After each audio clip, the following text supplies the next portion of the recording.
Is Joe Biden not the most divisive and scary president in recent history? I mean, when he's coherent, of course. I feel like the answer has to be either yes or I don't pay much attention to politics. Now, I know, depending on your political persuasion, some of you may be saying, no, it's gotta be Donald Trump. So, for contrast, in this upcoming sequence, I've included some clips from Donald Trump's most allegedly divisive press conference, post-Charlottesville. Let's roll it.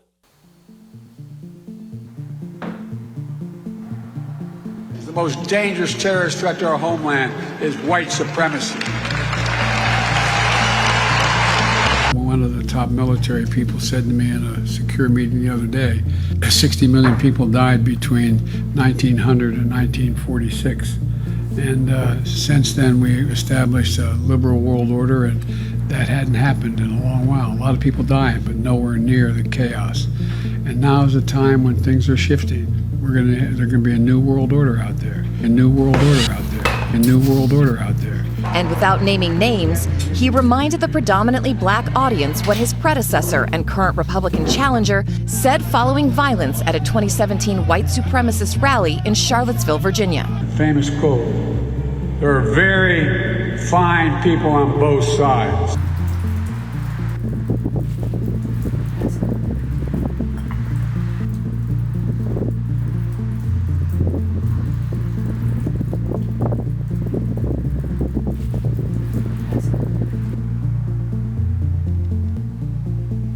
And you had some very bad people in that group, but you also had people that were very fine people on both sides. Many of those people were there to protest the taking down of the statue of Robert E. Lee. So this week it's Robert E. Lee. I noticed that Stonewall Jackson's coming down. I wonder, is it George Washington next week? And is it Thomas Jefferson the week after?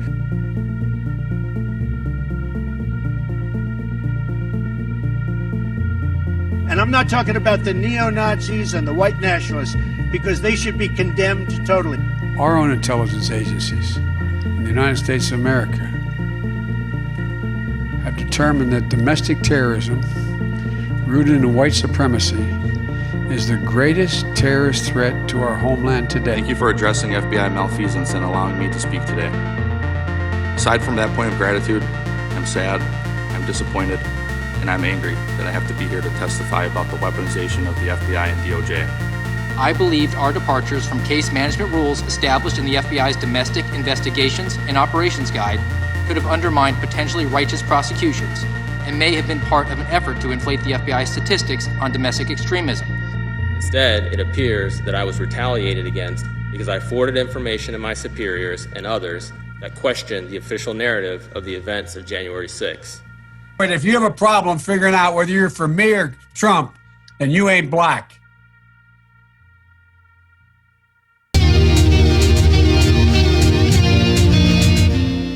Hello everyone, I'm Scott, this is Wreckardz, welcome to the channel. If you find yourself enjoying the content, please hit the like button, it helps expand the reach of this video. Subscribe to the channel if you'd like more content like this. Let's get into this. I remember when Barack Obama was elected back in 2008. I voted for him. And after 8 years of Bush, I was truly hopeful that we would return to being the peaceful country that I felt we should be. Now that didn't happen, but that's a subject for another time. I was at some sort of gathering with friends, and I recall getting teary-eyed when his victory became apparent. I noticed other people in the room were having a similar experience. To me, at that time, Barack Obama's election symbolized our country's completion of a journey to finally live up to the principles and ideals upon which it was founded. I thought about that line from Tupac's song Changes, the one about not being ready to see a black president.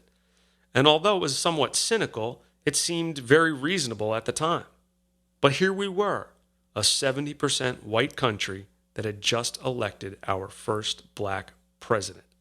And we did so again in 2012. There were no racially motivated uprisings that I recall. And the biggest protest during the Barack Obama administration was Occupy Wall Street, something that had absolutely nothing to do with racism. I really don't think I was wrong in my assessment of where our country was at that time in terms of race relations. So what happened? Now, Biden, the Dems, the corporate-controlled media, the DOJ, the DHS, the FBI are all telling us that the greatest threat to our country is white supremacy. So did we regress? I don't think so. Not that I can see, at least not in the real world. So what do I believe is happening? Let's quickly review the testimony of that second FBI whistleblower. I believe our departures from case management rules established may have been part of an effort to inflate the FBI's statistics on domestic extremism. They're making it up. A friend of mine posted a meme on Facebook that I think sums it up correctly. The demand for racism far exceeds the supply. But why? Why do they want us to believe that racism is such a problem in our country? Why do they push this narrative so aggressively? Now, don't get me wrong, there are pockets of it for sure. You're not going to eliminate all racism, just like we're not going to eliminate serial killers and a lot of other bad types of people. It's unfortunate, but I think that's just one of the facts that we have to live with. However, biggest threat to our country? Not even close. So again, why push this narrative so aggressively? Of course, there's the divide and conquer aspect of it.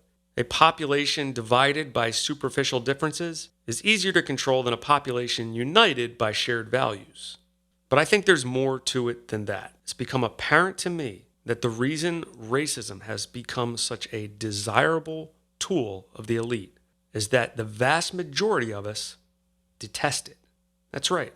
You're probably familiar with the behavioral scientist Ivan Pavlov.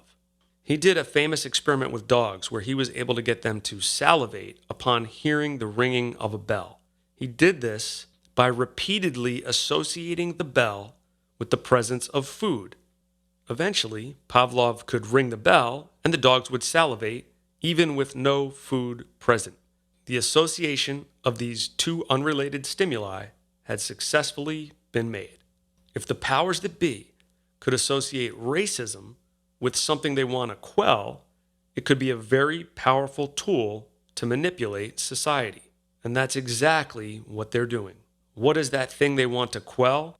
Well, we got a hint of it in the intro from none other than Donald Trump. They want to quell nationalism.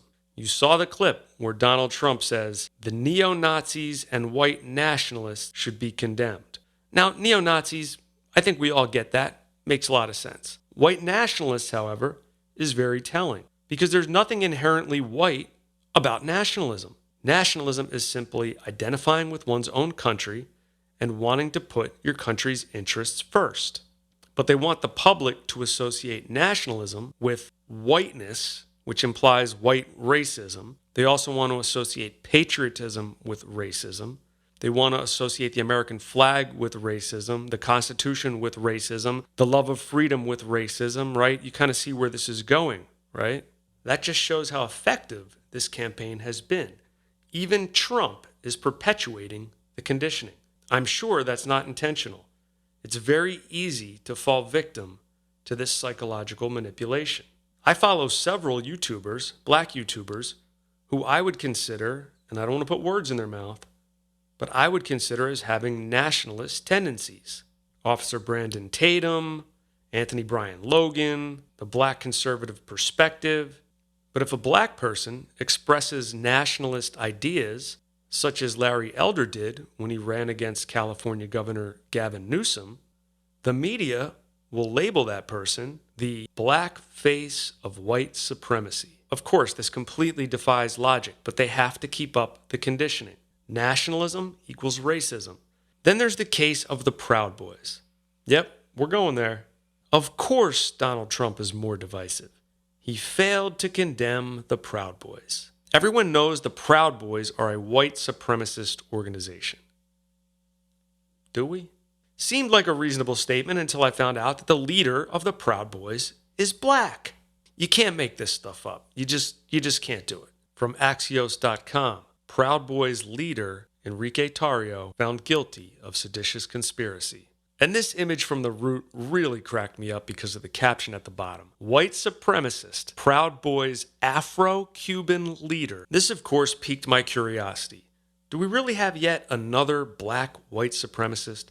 So I did a little digging on the Proud Boys to see what they're all about. The organization was founded by Gavin McInnes, a Canadian writer, podcaster, and co-founder of Vice magazine. Now, if you've ever seen this guy speak, he's got a bit of an abrasive personality. He hosts a podcast right now that's called Get Off My Lawn. So that should give you a little bit of an idea of what this guy's personality is like.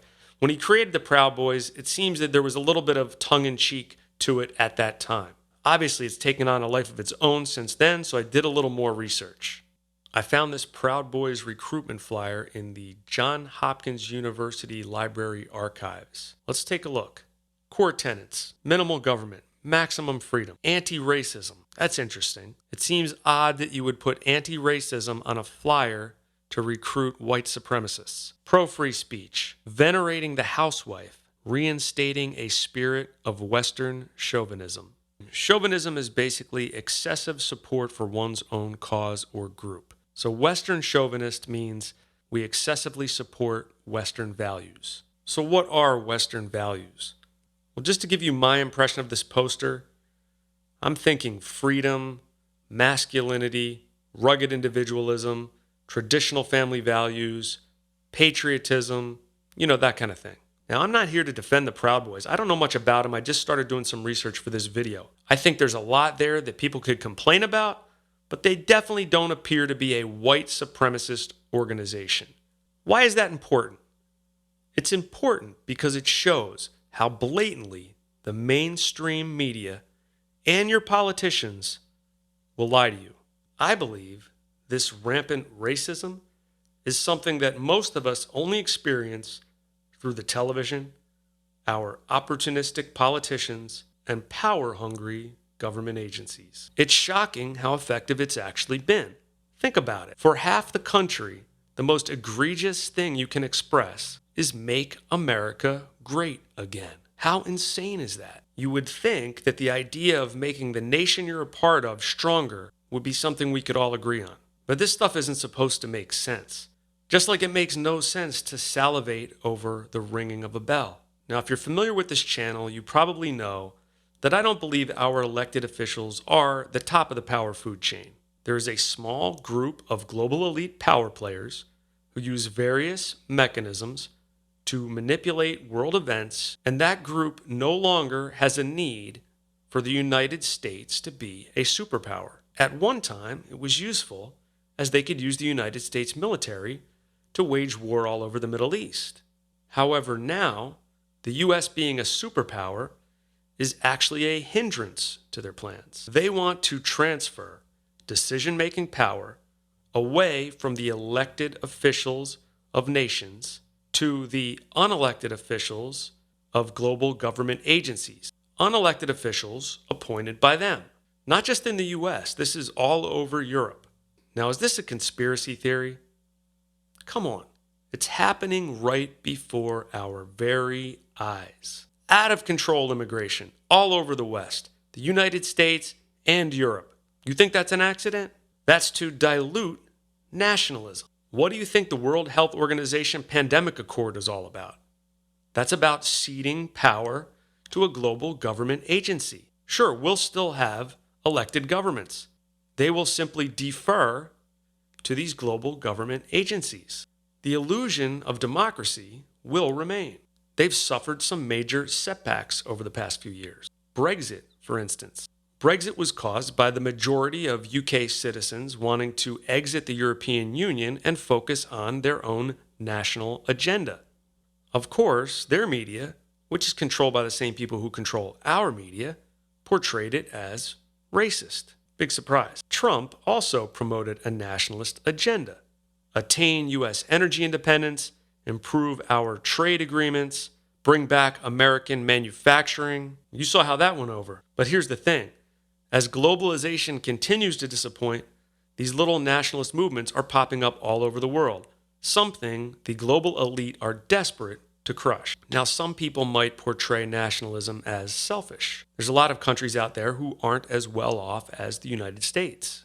To the citizens of those countries, I would simply say, try freedom. Push for freedom. Fight for freedom in your country.